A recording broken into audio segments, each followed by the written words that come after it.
নমস্কার বন্ধুরা, ঘটি বাটির রসুই ঘরে আপনাদের সবাইকে স্বাগত। আজকে আমি বানাবো টক ঝাল মিষ্টি সুজির পকোড়া। কিভাবে বানাচ্ছি দেখুন। এই যে আমি সুজিটাকে এখানে 1 বাটি সুজি আর হাফ বাটি টক দই, নুন, চিনি একসঙ্গে 1 ঘন্টা আগে মেখে রেখে দিয়েছি। মেখে না রেখে দিলে একটু আগে থাকতে রেখে দিতে হবে, কারণ সুজিটা তো একটু অ্যাবজর্ব করবে জলটাকে। ওই জন্য টক দই আর সুজিটাকে 1 ঘন্টা আগে আমি মেখে রেখেছি।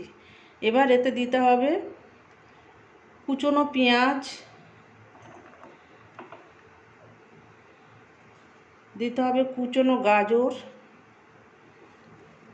কুচনো কাঁচা লঙ্কা, আর দেবো আমি ধনে পাতার পরিবর্তে কারি পাতা, ফ্রেশ কারি পাতা, এই আমার বাগান থেকে তোলা ফ্রেশ কারি পাতা। দেবো একটু তেঁতুলের পাল্প, যেহেতু টক ঝাল মিষ্টি, তেঁতুলের পাল্প দিয়ে দিলাম একটু।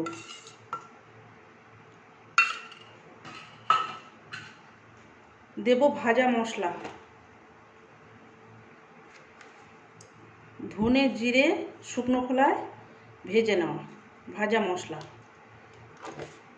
একটু কাশ্মীরি লঙ্কার গুঁড়ো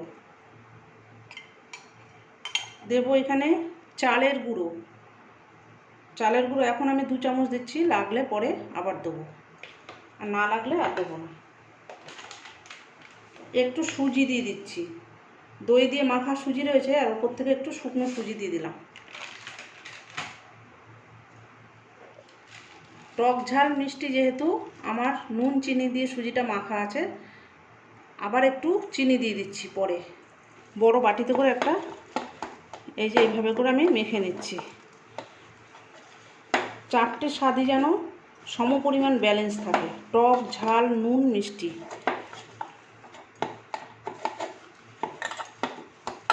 খেতে বন্ধুরা খুব সুন্দর, এটা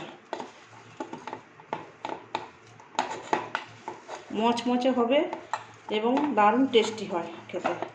এখানে আপনি ধনে পাতাও দিতে পারেন, ক্যাপসিকাম দিতে পারেন। আমি এখানে শুধু গাজর দিলাম, ধনে পাতাটা নেই আমার কাছে এখন, আমি তার পরিবর্তে কারি পাতা দিয়েছি। এবার আমি গ্যাসটাকে ধরিয়ে দেবো। এই যে মাখাটা হয়ে গেছে দেখুন। এই যে দেখুন, আমি ফ্রাইং প্যানটা বসিয়ে দিয়েছি, সাদা তেল দিয়ে দিয়েছি, তেলটা আমার হয়ে গেছে। এবার আমি ছোট ছোট এই যে টক ঝাল মিষ্টি সুজির পকোড়া এই যে ছেড়ে দিচ্ছি। এইভাবে করে ছোট ছোট করে দিতে হবে, বড়ও দিতে পারেন শেপে, কোনো অসুবিধা নেই। কিন্তু পকোড়া সাধারণত ছোট হলেই ভালো লাগে খেতে, দেখতেও ভালো লাগে, খেতেও ভালো লাগে। এইভাবে ছোট ছোট করে আমি দিয়ে দেবো। দারুণ খেতে বন্ধুরা, দারুণ। তেঁতুলের পাল্প, টক দই, নুন, চিনি, ঝাল, কাঁচা লঙ্কা, একটু গুঁড়ো লঙ্কা বা গোলমরিচও দিতে পারেন। যারা তেঁতুল খাবেন না তারা লেবুর রসও দিতে পারেন, কোনো অসুবিধা নেই। এই যে দেখুন, আমার সবগুলো দেয়া হয়ে গেছে। এবার এগুলো আস্তে আস্তে হবে, গ্যাসটাকে কম করে দিয়েছি আমি। আস্তে আস্তে 1 পিঠ হয়ে গেলে আর 1 পিঠ উল্টিয়ে দেবো। এই যে 1 পিঠ হয়ে গেছে, আর 1 পিঠ উল্টিয়ে দিয়েছি। কিছু বাকি আছে, এগুলো আরেকটু হবে, তারপর উল্টিয়ে দেবো। এবার আমি পকোড়াগুলোকে নামিয়ে ফেলবো। এই যে বন্ধুরা দেখুন, একে একে সব উল্টিয়ে দিয়েছি। এই যে লাল লাল হয়ে এসেছে প্রায়, আর একটু হলে আমি নামিয়ে নেব।